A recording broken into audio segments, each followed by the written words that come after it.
C'est le chemin de Damas, je tombe renversé, et puis... parce que tu as, des éléments, je trouve, qui s'ajoutent, je trouve, avec une certaine logique. Bon, puis si je m'explique là-dedans, si je suis dans un monde scientifique et puis ça progresse, c'est normal que je sois avec quelque chose de plus en plus puissant qui me permette d'atteindre. Alors, la vision, on peut le voir. J'expliquais ça à une de mes tantes, en fait, là, qui niait quasiment l'existence, en fait, des fusées, puis des gens essaient de marcher sur la Lune, par exemple.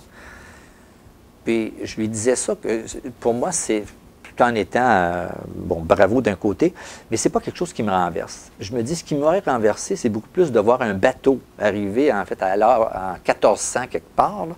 C'est une petite coquille de noix qui est sur l'océan, puis qui arrive de ce côté-ci. Réellement, moi, je trouve ça renversant. Parce que tu risques ta vie, tu risques un tas de trucs.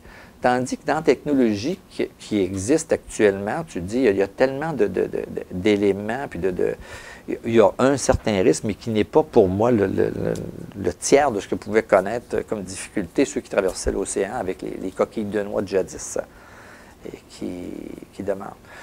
Alors, si je regarde là-dedans, c'est certain que le fait d'avoir cette continuité-là avec Sainte-Justine, pour moi, c'est réellement une heureuse. Qu'il y ait un mouvement qui se fasse au niveau des services aux handicapés pour avoir une continuité. Alors ça, dans ce sens-là, je trouvais ça bon, parce qu'il parlait à un moment donné du corridor, mais il y avait beaucoup de monde dedans. Tandis qu'après ça, tranquillement, bien, il commençait à l'user un peu, pour user nos semelles dans ce fameux corridor-là, qui était quand même agréable. Mais c'était, moi je pense que c'était la vision, il fallait que ça aille dans cette direction-là.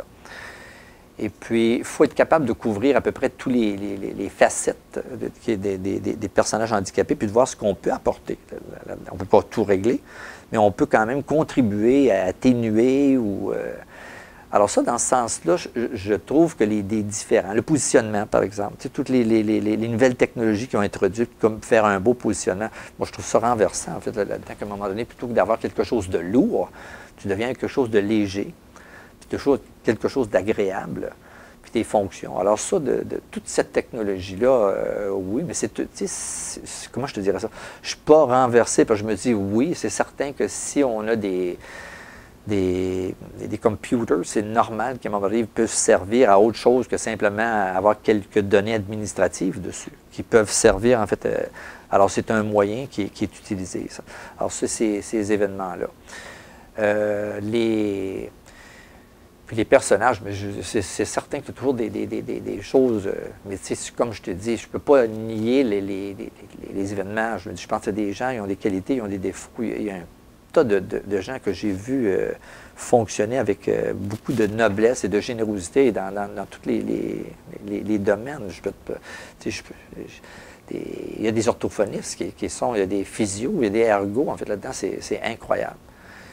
Et puis, alors, c'est dans ce sens-là, je me dis, je suis content parce que ça progresse, puis là, on sent que c'est solide, puis c'est un bateau qui non seulement flotte, mais avance, et puis qui est agréable. C'est certain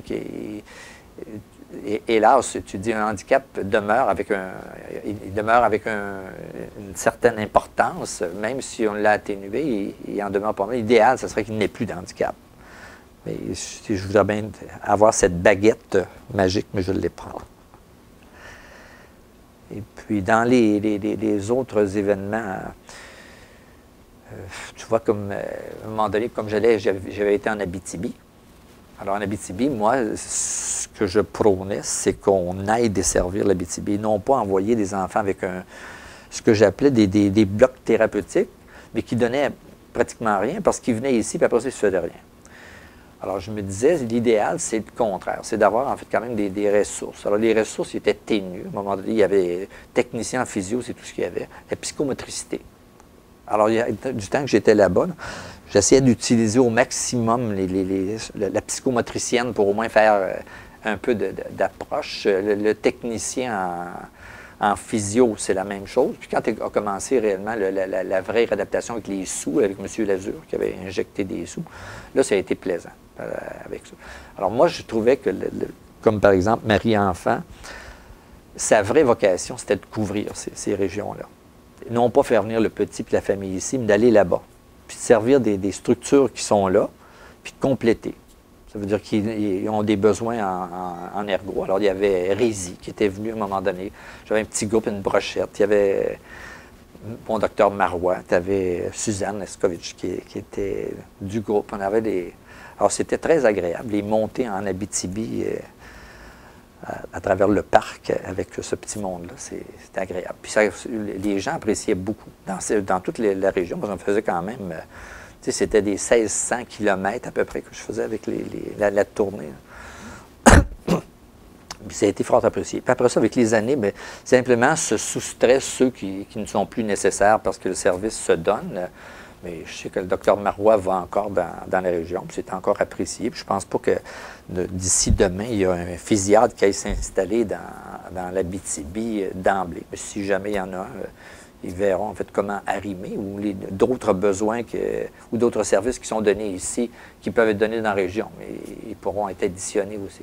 C'est certain que je peux te dire en fait des grands mots nobles, de ne pas lâcher, de continuer, puis à croire en fait, parce que ça donne réellement, tu sais, je regarde par exemple avec Lucie Bruno, ce qui est fascinant, c'est ce genre de continuum que j'ai toujours eu. Je regardais ça, à 4 ans, je les recevais, j'en ai encore de cette population-là que je croise encore à Lucie Bruno. Et puis, c'est assez impressionnant de voir. Puis, ce qui est... Moi, ce que j'aime, c'est que je pense... Je me suis présenté à eux comme un humain, en fait, là, qui possède peut-être certaines connaissances, mais à leur disposition.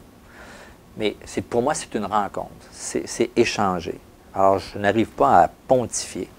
Puis je trouve ça fascinant parce qu'ils me rencontrent encore puis ils m'appellent par mon prénom. Alors, s'ils ont des petits problèmes, ils viennent, ils vont arrêter, puis ils se sentent très à l'aise. C'est comme si j'étais le grand frère de Big Brother ou le grand-père maintenant, actuellement.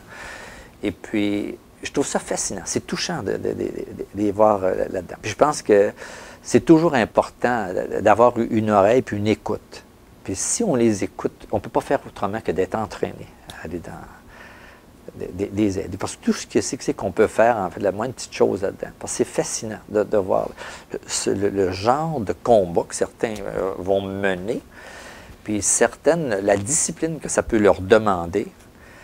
Et puis, moi, il y en a là-dedans, et des exemples, c'est renversant. C'est de voir le courage puis la force de certains, ce qu'ils réalisent avec ce qu'ils ont comme handicap. Moi, je me dis, il me semble avoir la moitié de ça. Je ne serais peut-être pas capable d'en réaliser le tiers de ce que c'est que... Mais c'est fascinant de voir ce qu'ils ont. Et puis, ce qui est une chose que je pourrais dire, qui est tout important le long de ça, c'est ne jamais faire croire à quelqu'un qu'il n'y a pas de handicap.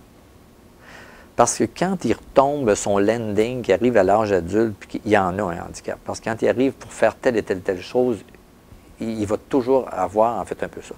Il est mieux d'être habitué un peu, sans l'exagérer, mais ne pas dire « il n'y en a pas », c'est faux. Si j'ai des difficultés avec l'apprentissage, je peux en avoir.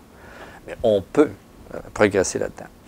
On peut progresser pas au prix puis au coût de l'évolution. Alors, ce que je veux dire, si je suis un enfant, puis pour réellement réussir, je suis obligé de le faire travailler à peu près 2 fois plus que les autres, il n'y a plus d'enfance. Alors, si je le brime de son enfance, j'en fais un handicapé adulte.